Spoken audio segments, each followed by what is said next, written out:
Seruput kopi dulu, Lur. Dunia lagi panas-panasnya soal geopolitik. Baru saja Presiden Amerika Serikat Donald Trump selesai bertemu Presiden Tiongkok Xi Jinping di Beijing.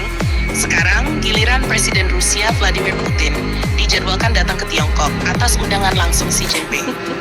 Situasi ini langsung bikin banyak pengamat bilang, wah, ini bukan kunjungan biasa. Karena dalam hitungan hari, dua pemimpin paling berpengaruh dan paling kontroversial di dunia datang bergantian ke Beijing. Kalau kita lihat waktunya, ini memang sangat menarik. Trump baru saja melakukan kunjungan kenegaraan ke Beijing tanggal 14 sampai 15 Mei. Di sana ia bertemu Xi Jinping membahas perdagangan, perang Iran, Taiwan, sampai kerjasama ekonomi. Bahkan beberapa media menyebut delegasi bisnis besar Amerika ikut datang ke Tiongkok. Belum juga suasana kunjungan Trump dingin, Kremlin langsung mengumumkan kalau Putin akan datang ke Beijing tanggal 19 sampai 20 Mei. Artinya Tiongkok sekarang benar-benar jadi pusat perhatian dunia. Dan yang paling menarik, Lur, ini menunjukkan posisi Xi Jinping sekarang beda kelas. Amerika datang, Rusia datang, semua ingin bicara langsung dengan Beijing.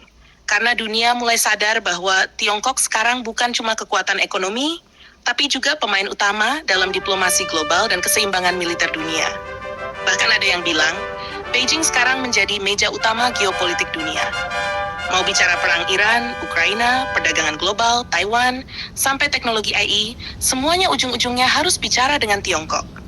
Nah, sekarang kita bahas kenapa Putin datang ke China setelah Trump. Yang pertama, jelas soal hubungan Rusia dan Tiongkok yang semakin dekat. Sejak perang Ukraina, Rusia mendapat banyak tekanan dari Barat. Sanksi ekonomi, embargo teknologi, pembatasan perdagangan, semuanya menghantam Moskow. Tapi di tengah tekanan itu, Tiongkok justru menjadi salah satu mitra terpenting Rusia. China membeli energi Rusia dalam jumlah besar. Rusia juga semakin tergantung pada pasar Asia, terutama Tiongkok. Jadi hubungan mereka sekarang bukan sekadar teman biasa, tapi sudah seperti partner strategis jangka panjang. Makanya kunjungan Putin kali ini kemungkinan besar bukan cuma seremonial. Banyak analis menduga bakal ada pembahasan besar soal energi, teknologi militer, perdagangan mata uang lokal, sampai kerjasama pertahanan. Dan yang bikin Barat makin waspada adalah kemungkinan pembahasan soal situasi global.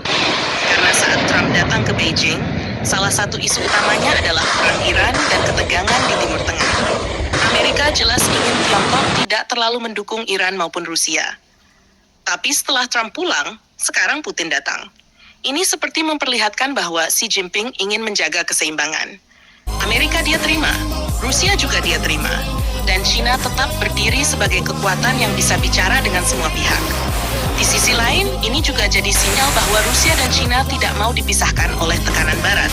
Bahkan Kremlin mengatakan, Putin dan Xi akan membahas cara memperkuat kemitraan strategis komprehensif. Kalau kita lihat dari sisi militer, hubungan Rusia dan China beberapa tahun terakhir memang semakin intens. Latihan militer gabungan makin sering. Kapal perang mereka patroli bersama. Pesawat pembom strategis juga pernah melakukan patroli udara gabungan di kawasan Asia Pasifik. Dan ini membuat Amerika serta NATO harus berpikir keras. Karena kalau Rusia dan Tiongkok benar-benar semakin solid, maka keseimbangan kekuatan dunia bisa berubah besar. Belum lagi China sekarang terus memperkuat militernya. Kapal induk bertambah. Jet tempur generasi 5 makin banyak. Rudal hipersonik berkembang cepat. Sementara Rusia masih punya kekuatan nuklir terbesar di dunia dan pengalaman tempur nyata dari konflik Ukraina. Gabungan dua kekuatan ini jelas bukan hal kecil. Makanya banyak pengamat melihat kunjungan Putin setelah Trump ini sebagai simbol bahwa China sedang memainkan politik tingkat tinggi. Xi Jinping seperti ingin menunjukkan bahwa Beijing mampu berbicara dengan Washington sekaligus Moskow tanpa kehilangan pengaruh. Dan menurut saya, Lur, ini juga jadi bukti kalau persaingan global sekarang tidak lagi cuma soal perang senjata, tapi juga soal siapa yang paling berpengaruh dalam diplomasi dunia. Amerika datang membawa kekuatan ekonomi dan militernya. Rusia datang membawa kekuatan strategis dan energi. Dan China duduk di tengah sebagai pemain utama.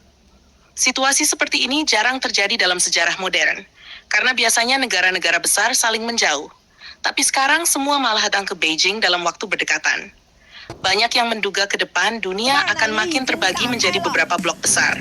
Amerika dengan sekutunya, Rusia dengan mitranya. dan China sebagai kekuatan penyeimbang yang bisa bergerak kemana saja sesuai kepentingannya. Yang jelas satu hal, kunjungan Trump lalu disusul Putin dalam hitungan hari menunjukkan bahwa posisi Tiongkok sekarang sangat penting di mata dunia. Bahkan negara-negara besar pun harus menjaga hubungan dengan Beijing. Dan kalau hubungan Rusia-China semakin erat setelah pertemuan ini, dampaknya bisa terasa sampai Asia Pasifik, Timur Tengah, bahkan Eropa. Kita lihat saja nanti, apakah setelah pertemuan Putin dan Xi akan ada pengumuman besar soal kerjasama ekonomi, energi, atau bahkan militer. Karena dunia sekarang sedang memasuki era persaingan kekuatan besar yang makin terbuka. Jangan lupa subscribe, like, dan komen di bawah sambil ngopi.